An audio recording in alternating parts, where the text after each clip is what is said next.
Just as the world started believing the tension between Israel and Palestine was easing down, the Israeli Defense Forces blew up several buildings in the occupied West Bank on February 2nd. The IDF grounded around 20 buildings in the Jenin refugee camp, as per the Palestinian state news agency. The demolition of the buildings was carried out in precise simultaneous explosions that reduced the buildings to ruins. The bombardment thrusts thick dust and smoke clouds into the sky, creating panic among the people. People could be seen running away as the deadly blasts occurred. The development raises questions about the prospects of durability of the Israel-Hamas hostage deal, which is underway.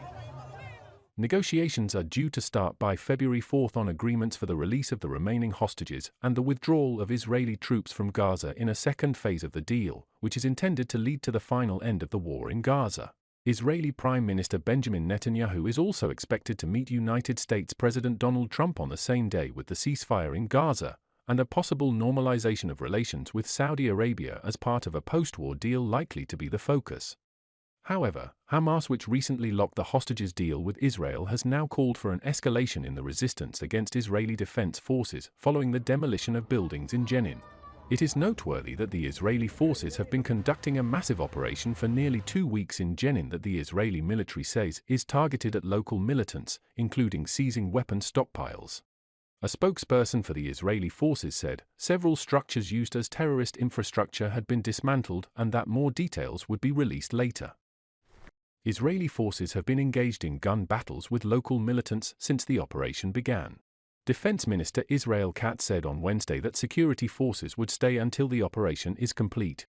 The Israeli forces, equipped with helicopters and armored bulldozers, began the assault on the city on January 21st, 2 days after Israel reached a ceasefire in Gaza with the militant group Hamas.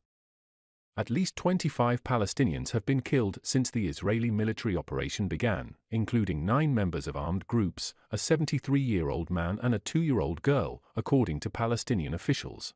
The Israeli military says it has killed at least 35 militants and detained over 100 wanted individuals. Dozens of homes and roads have been destroyed by Israeli forces in the latest campaign. The Palestinian state news agency also said that a 27-year-old man had been killed on Sunday by Israeli forces raiding a refugee camp near Hebron. The Palestinian Authority, a Hamas rival, exercises limited governance over the West Bank, where around 3 million Palestinians live and over which Israel maintains overall military control.